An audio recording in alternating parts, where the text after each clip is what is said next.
Hey everyone, welcome back to Garner Reviews. Hope you all are doing well. I'm super excited today. We are finally getting into our 12 volt insulation drill driver testing. The first one up is going to be the Bosch. This is the GSR 12V 140 FC.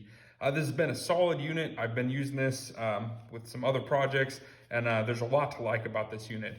Bosch did just release an updated version of this. It's got a new motor, some new features.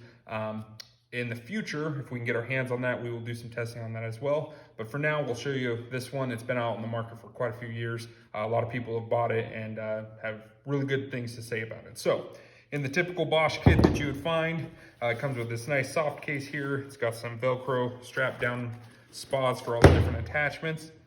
Of course, here's the main unit itself.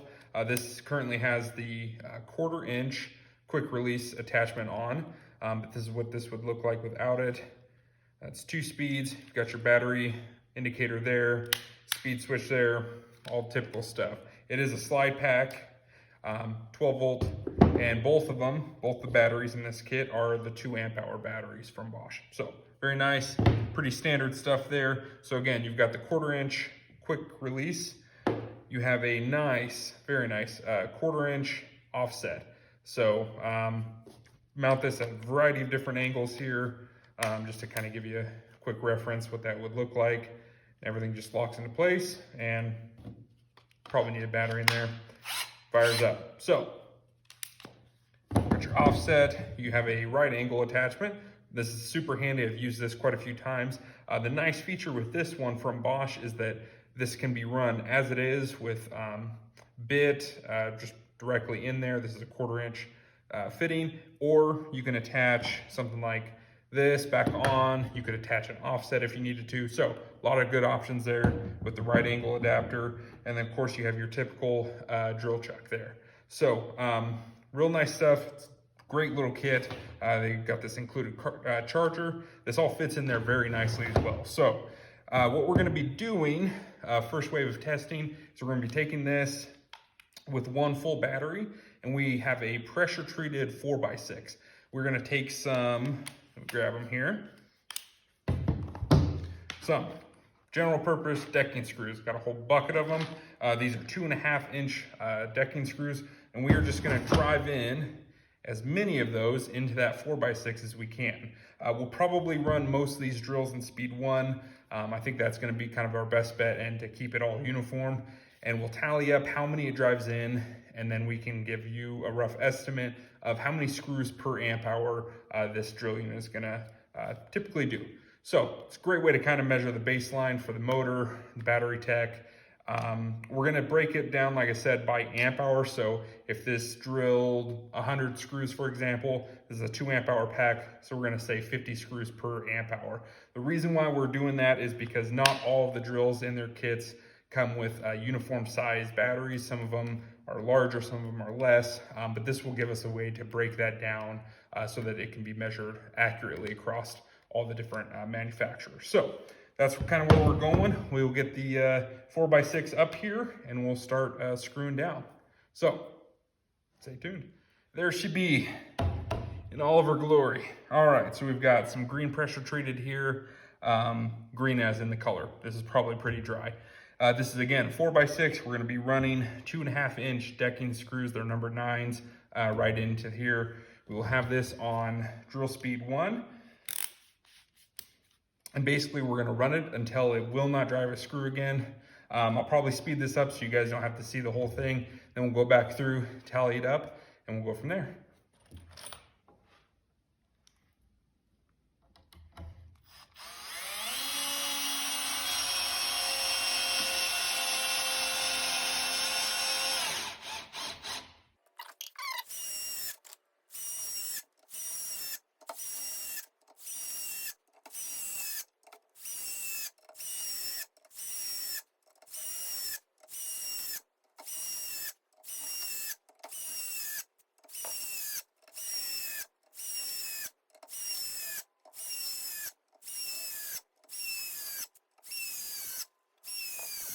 All right, so take that out of speed mode there.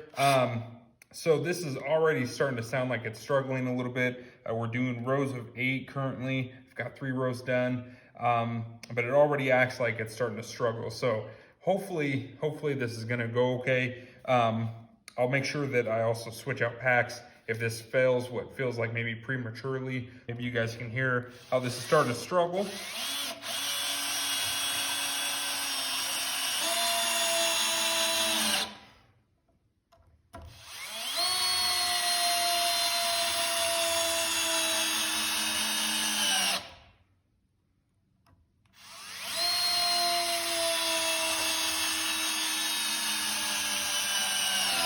So you can really hear it at the end there, really wanting to slow down.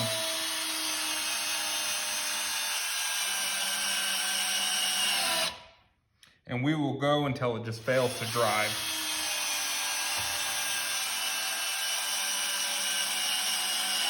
Which seems like it could be pretty soon here. Oops.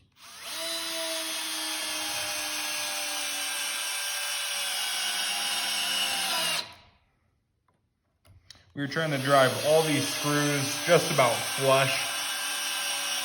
We're not doing very much countersinking, if any at all, if I can avoid it. Pay attention to what I'm doing.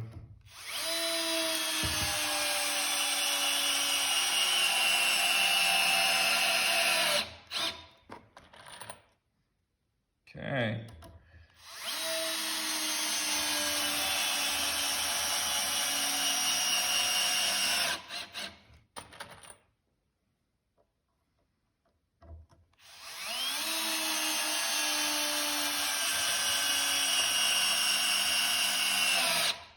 Come on, Bosch, hang in there.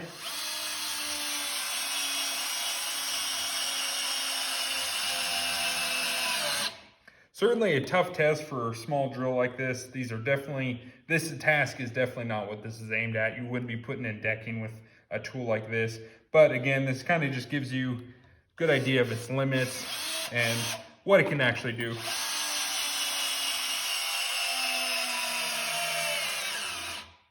And there it is, tapped out. Able to finish that one. So we'll call that there. It failed on that one. So we have 1, 2, 3, 4 rows of 8, additional 4 there. Almost drove that last one in completely, but again, it did fail. So that is one battery, 2 amp hour. I am just going to be sure that we don't have a faulty pack there. This one is also fully charged. I made sure both of them were. So again, 4 rows and a half complete. We're gonna do some more with a new pack just to make sure that we didn't have a faulty pack on that one. So speed this up again and see where we end up.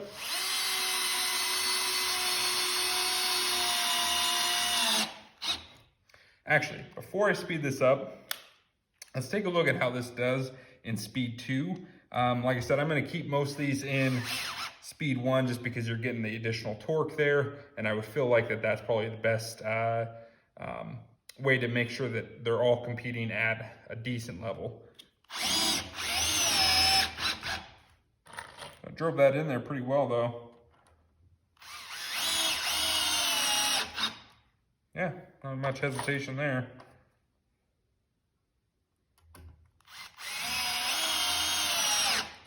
Cool. Okay, go back to speed 1 though, complete the rest of this test.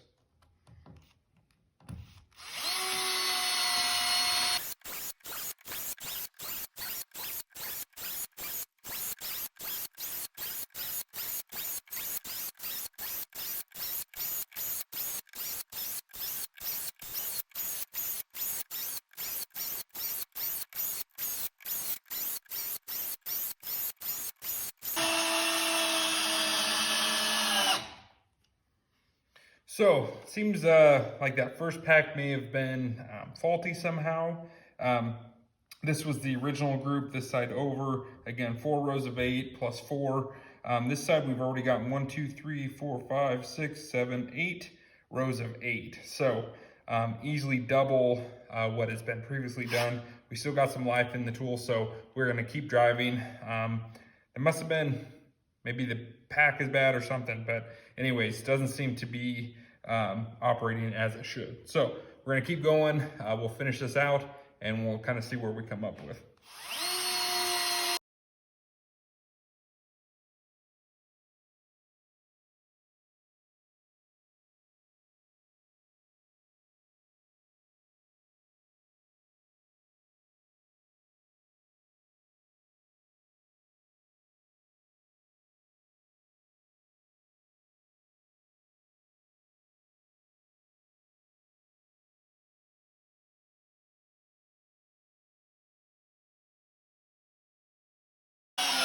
Thought I smelled something hot, but it's getting warm, but it's definitely not hot, that's for sure.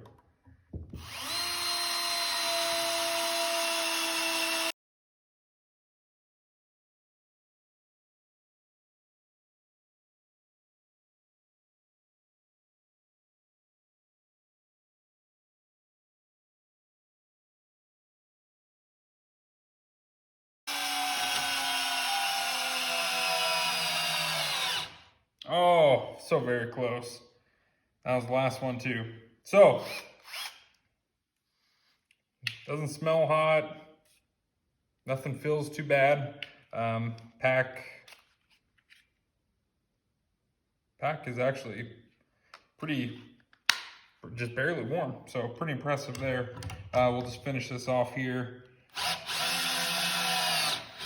So it did it. All right, you got it in finally. So over here on this far edge, we have the 4 first rows with this pack. Again, I think this might be faulty. That certainly didn't behave the way it should have. So we'll kind of exclude that for now. There's nothing you can do about that. So definitely full pack here, operating correctly. This was all done on speed 1. So excluding the original 4, we've got 1, 2, 3, 4, 5, 6, 7, 8, 9, 10, 11, 12, 13, 14, 15, 16, 17, 18, 19, 20 rows. So there's what, 160? And then 7. So 167 screws total. So really not bad for 2.5-inch deck screws into pressure treated 4x6. That's a lot of work. It's a lot of work for something like this. So after driving all those screws, plus some of the other work I've done with it, I really like this drill. I've got a couple more tests planned out. I'm gonna throw this pack on the charger and get it charged. We're gonna drive in some longer screws, see what it will do there. We won't probably do it until failure. We'll just kind of see how it performs with like a 4, perhaps a 6-inch screw, something like that. We're also gonna drill out a hole with this, 1/2-inch hole, just kind of some basic stuff, see what that performs like as well. So I'll get this pack on the charger. We'll get that going again.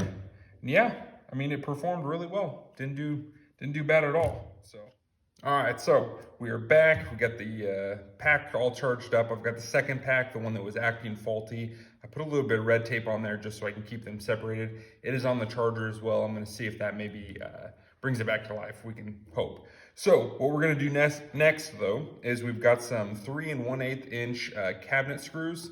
They've got a big white wafer head on there, washer head. We're gonna drive in a few of those, see how it handles those. And then we have some 4-inch, these are trim head screws.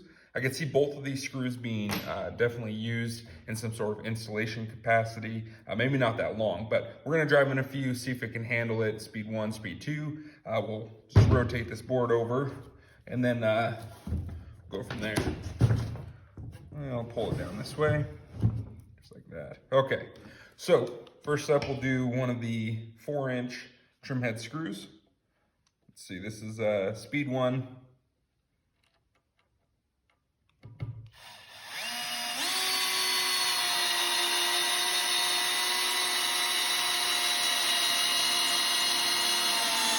Handled that like a champ. No problem at all, drove it all the way in, even countersunk it a little bit. This is a number, I think this is number 8, these are number 9s. So again, 3 1/8-inch cabinet screw with the washer head.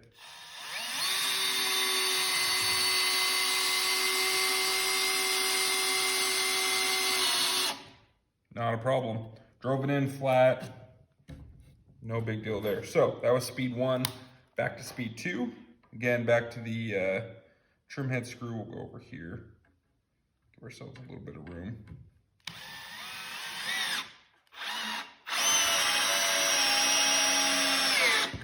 No problem at all. And it actually countersunk a lot, which I guess with a trim head screw is kind of desirable. So we'll pull this over here, make sure I don't hit any knots.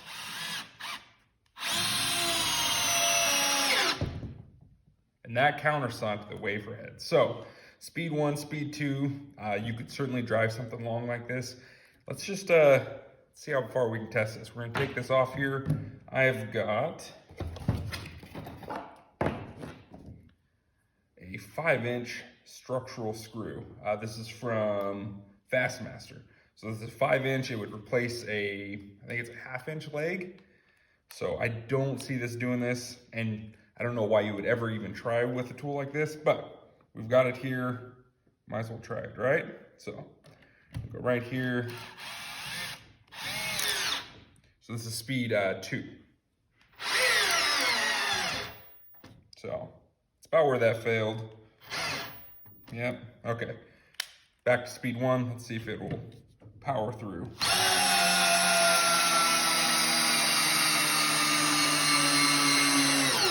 Holy moly. Check that out. Speed 1, 5-inch structural screw from Fastmaster Pro. Drove it right in, no problem. Even started to countersink it a little bit.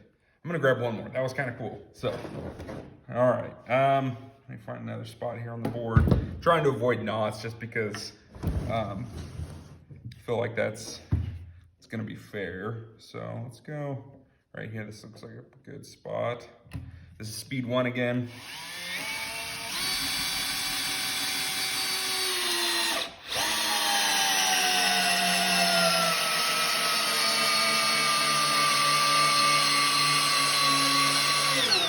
Wow, that is awesome. That is really awesome. Super impressed. I was really skeptical. I didn't think it would do that. So there you have it. It'll drive in a 5-inch structural screw if you absolutely have to.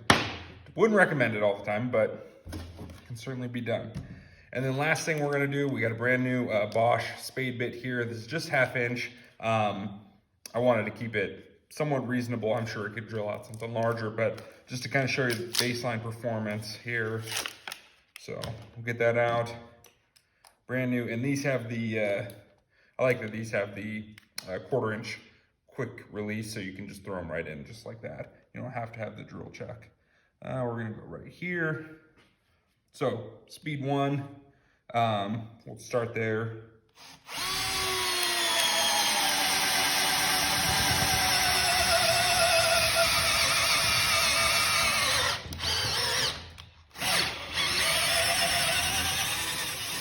Clean that out a little bit.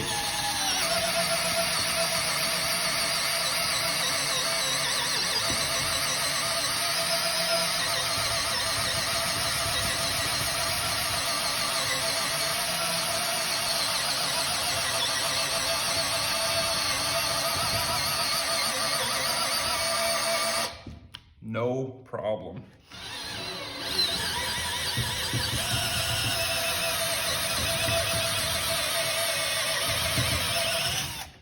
Look at that. So, really impressive. That buried a 1/2-inch spade bit. Gosh, how long is this thing? Should probably have a tape. Doesn't say. I mean, that's easily, here's for comparison, 5-inch Fastmaster Pro spade bit, so it's all of 5 inches at least. So, put that right down there, no problems at all. Nice clean hole. Let's go speed 2. Let's pull the board. We're gonna go this way. We're gonna get close to our screws, but we'll miss them. So right there. Okay.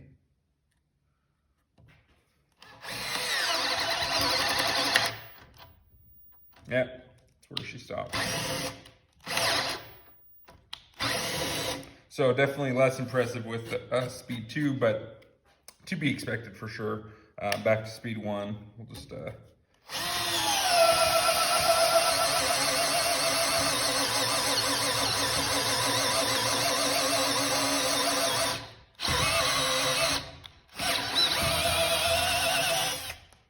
Ooh, it's getting hot. You can smell it. All right, so there you guys have it. Just kind of last few things to round out the test. Wanted to show that off. I was happy to see that it did so well with both the wafer head, the trim head screw. I was totally blown away. I really didn't think it was gonna handle the structural screw, but it did like a champ, no problems there. Again, totally out of its use case. You're gonna be using a tool like this for installation work, a lot of interior stuff. But you know, in a pinch, if you had to do something, this could certainly handle it. So, and again, this is the older model from Bosch. This is the GSR 12V-140 They did release an updated version. It's got more torque, and I believe their new version is brushless, and this is still a brushed motor. And it may be the only one in this test that still is a brushed motor. So with all that said though, still performed really well. Last few minute things that I'd like to talk about. So features that I like about this, I love the interface for those quick detect or detaches there. It's a little bit different than some of the other companies, the way they've done theirs. So theirs rotates in and you just twist this ring and it locks into place. It works really well. It's been very solid. I've never had any issue with it coming apart. The one thing that I would say that may be frustrating or someone may notice is it's pretty easy to grab the your clutch here, and as you're making adjustments, to accidentally get a hold of this and release that. So just keep that in mind that it's there. It's really close to the clutch, and it's easy to get a hold of. So, but going back through, so I love the interface. Fits the hand really well, at least mine personally now. That's entirely personal preference, but it does fit well. I had another gentleman using this tool as well. He liked the fit and finish. The thing I don't care for is this doesn't always want to stand. This will probably stand like this, but anytime you get an attachment on there, obviously wants to tip forward. So base unit, it'll stand upright. If you get anything else on there, typically wants to fall forward. And then lack of a belt clip. Now, small tool like this may not be that important, but there was a few occasions where I certainly wished I had some sort of belt clip on there. Another nice feature maybe is a spot for bits, like a bit holder. But again, small tool like this, you're trying to avoid a lot of additional weight and a lot of things that may, you know, bang into a cabinet or something like that. So I can see why they didn't include it on this one. But ultimately, at the end of the day, a couple little things like that that I wish they would have done differently maybe. But again, really solid unit. Does the task really well. The attachments work really well. There's a lot to like about this, even this older model here. So if you guys have any questions, any tips for the future videos, please let me know down in the comments below, and we will get going on the next one. I think the next one up is probably going to be the Festool, so that'll be really exciting, and I hope you guys stick around to see that. All right, I'll catch you guys in the next one.